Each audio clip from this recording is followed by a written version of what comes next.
Nej, tak. Nej, tak. Ja, hallo. Jeg ønsker ikke at deltage. Jeg er blevet spurgt, om jeg vil deltage, men jeg takker nej. Hvorfor? Det er en del af mig at sige nej, fordi jeg ikke mener, at beklagelser, brok og klager er en del af min arbejdsopgave. Ja, en del af mig har ikke ønsket at deltage, med eller uden anden begrundelse. En del af mig svarer slet ikke på dine mails. Nej, det er ikke mig, du skal tale med. Jeg er byplanlægger og beboer. Jeg er arkitekt, social vicevært, historiker, landskabsarkitekt. Jeg er boligaktivist, foreningsaktiv og forsker. Jeg er også ejendomsleder og arbejder med kommunikation og konflikthåndtering, borgerinddragelse, bæredygtighed og klimatilpasning. Jeg har flere uddannelser bag mig og mange års erfaring, men klager, nej, det ligger ikke inden for mine bundne opgaver.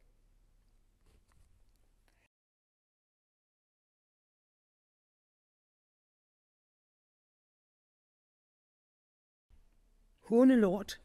Der er utrolig mange klager omkring hundelort og knallerter og hærværk. At der blev tisset i opgangen for eksempel. Det var et issue på et tidspunkt, at børn tissede i opgangen, og det er jo fordi, de ikke kan komme ind i deres egen opgang, og der ikke bliver svaret.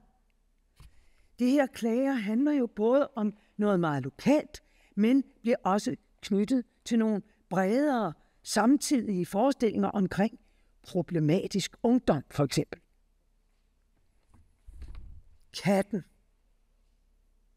Småting. Hele systemet. De der småting, der kommer op altså. Lad os se. Pias plan var jo lidt en buffet af alle de ting, man overhovedet kunne drømme om. Det var ikke en sådan konsolideret, at der skal plantes en lund, som er denne her akse af denne her type af træer. Det var mere et billede af alle de oplevelser, hun havde haft med naboens børn, som hun havde været nede og plante blomster med, eller andre observationer, hun havde gjort sig rundt omkring i området, om det, der skabte liv i gårdrummet. Så ja, Pias plan blev lige så meget et udgangspunkt for samtale. Som beboer vil man jo gerne vide, hvorfor skal jeg være med i det her arbejde? Hvad får jeg af indflydelse? Bruger du det, jeg siger til noget? For ellers så har man jo andet at lave.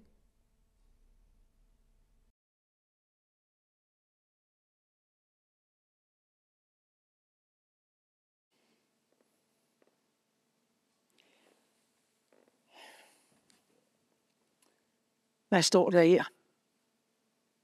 Løftearbejde. Der kommer nye boliger, nye boligtyper. Der kommer private boliger ind, men det er de sociale netværk, der ryger. Det er de sociale relationer. At det er de netværk, som folk har opbygget gennem utallige år, som nedbrydes. Løftearbejdet.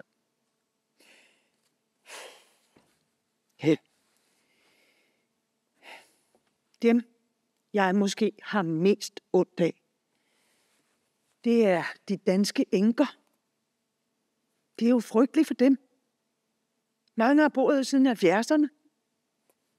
Nu er de alene, fordi de har mistet deres mand. Men så har de deres netværk her.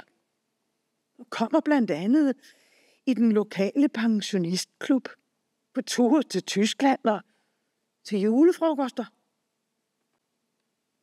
Der var en beboer, der sagde på det første beboermøde, hvor vi blev informeret om nedrivninger tilbage i 2019, at hvis hun skulle flyttes herfra,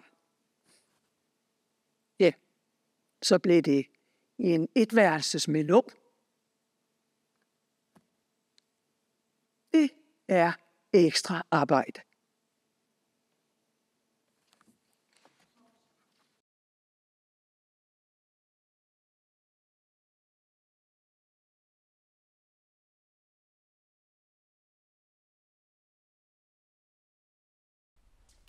I dag skal vi ind i maskinrummet, det vil sige der, hvor de tekniske og designmæssige beslutninger træffes af forskellige eksperter, som for eksempel arkitekter, og nu også deles med beboere.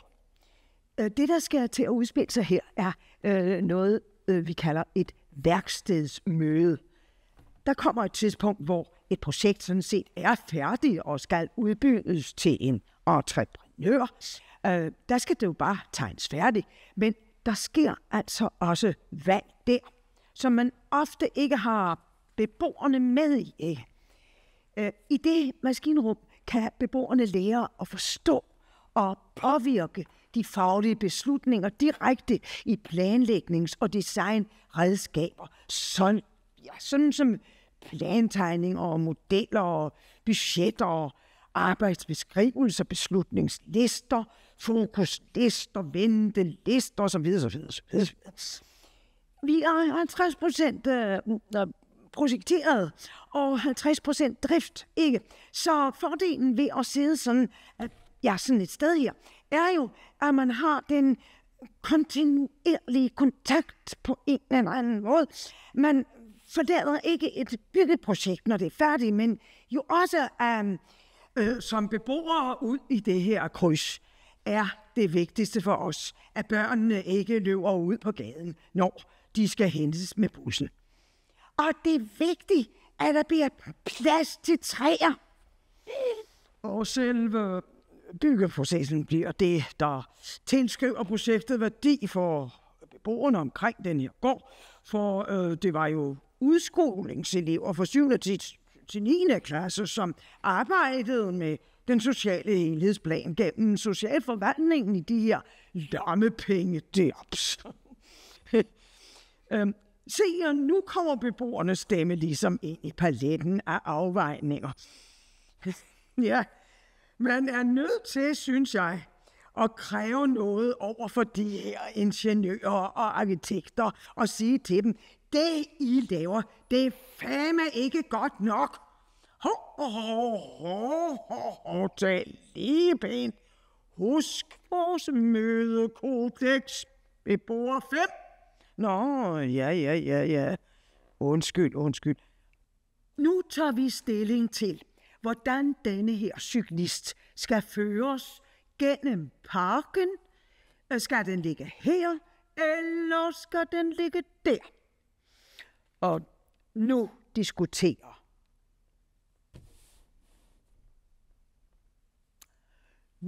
diskuterer de alle tingene stille og roligt med de faglige og politiske spørgsmål, der også tages hensyn til. Hvad er det egentlig, der sker, når den beboerdemokratiske, naboskabende udvikling skal oversættes til et, lad os kalde det, professionaliseret sprog? Så kan der gå enormt mange ting galt, har vi oplevet. Men her blandes det. Et maskinrum, der drives af mennesker med mennesker. Skønt, ikke?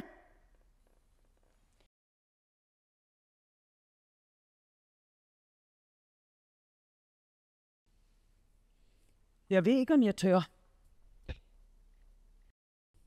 Det var vist lidt af den samme dans, medarbejderne i den sociale helhedsplan oplevede. På den ene side ville de rigtig gerne hjælpe beboerne og understøtte alt det lokale initiativ, der var. Men på den anden side var de rigtig bange for at blive fyret, fordi boligforeningerne jo var deres arbejdsgiver. Der var lavet verdens bedste helhedsplan, hvor man havde gjort alt, hvad sociologer, antropologer og byplanlæggere havde sagt, man skulle gøre, og havde også fået beboernes opbakning og alles opbakning. Og så skal der lige rives dobbelt så meget ned. Det synes jeg var virkelig destruktivt. Det synes jeg er at udvise helt utidig disrespekt for beboerne.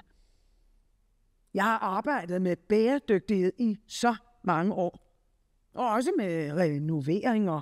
Så synes jeg, at det er virkelig forkert, at man kobler eller retter frakobler socialpolitikken fra klimapolitikken, eller at bolig-, social- og indvandrerpolitikken ikke hænger sammen med klimapolitikken.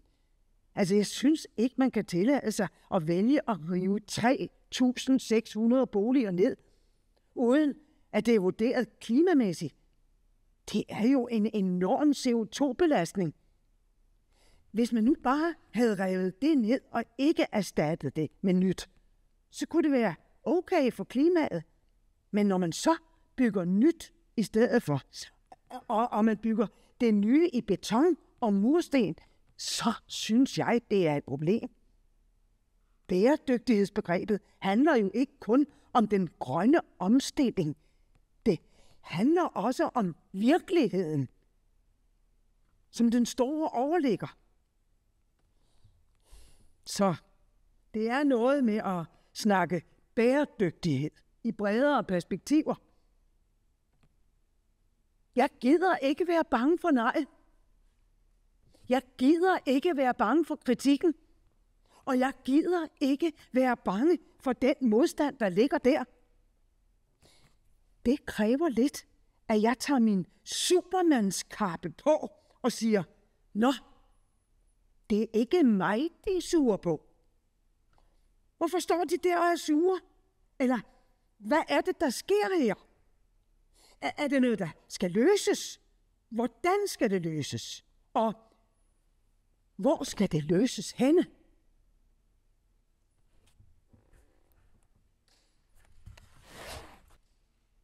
Men ja, en kritik eller en modstand kan jo også handle om noget andet.